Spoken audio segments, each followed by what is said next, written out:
Hello, this is Richard and Mark from County Battery Services showing you a couple of our improvements. Here we are, here's Mark. We've got our Lazarus batteries, and before we send batteries out, we make sure they're in a charged state. So what we have been doing was taking this voltmeter, putting it across the terminals, and yeah, that looks really good. But it was a bit too slow. So we adapted a voltmeter or a multimeter, put that on the back, that like that, switch it on, and you see, battery's still good, but it's a little bit faster, the process. However, Mark's developed this wonderful little voltmeter.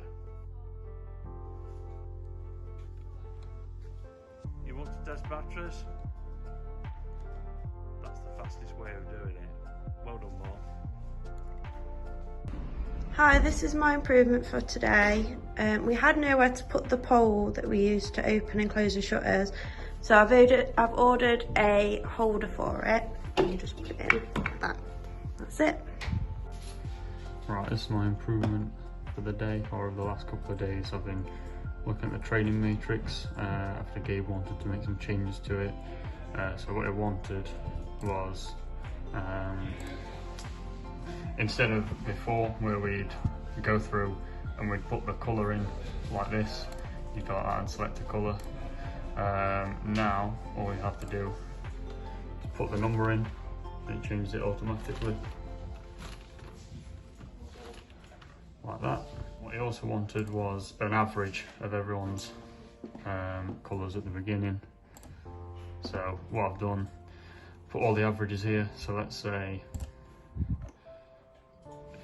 Nigel gets a 1 in how to process online orders, go over to overview, and now on e-commerce his average will be 1.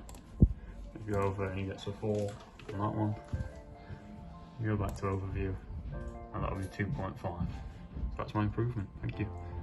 Okay, so we now have a reassembly station with everything that we need to put back together. We've got the voltmeter up on the wall on Velcro.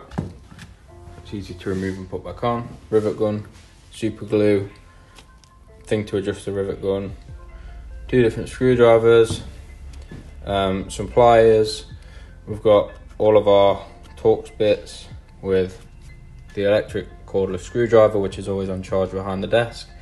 We've got all of the different screwdriver heads, and then we've got spare ones underneath. We have the hot glue gun there, and then we have tape for resealing the packs. And when you take the tape off, you get the scissors with it. Right, improvement. Had 2 signs on here for the portable scrap bin. I have merged them and made a new poster that has both information from the 2 posters into one, so it just looks a lot tidier. So the second improvement, so there is still going to be 2 signs here, but obviously what I wanted to do was have one for this bin and one for this bin. So for this bin, this is anything that is going straight ready for the scrap collection. This is my improvement for the 3D printer. Recently when I've been doing print, the bed lost a bit of its stickiness. It's been producing things like this, which isn't really ideal. So what I've gone and done is I've bought a little Pritt stick, which I will then put on the bed where I'm going to be printing, and hopefully that will mean that the prints will stick to the bed now. So a quick improvement on tagging.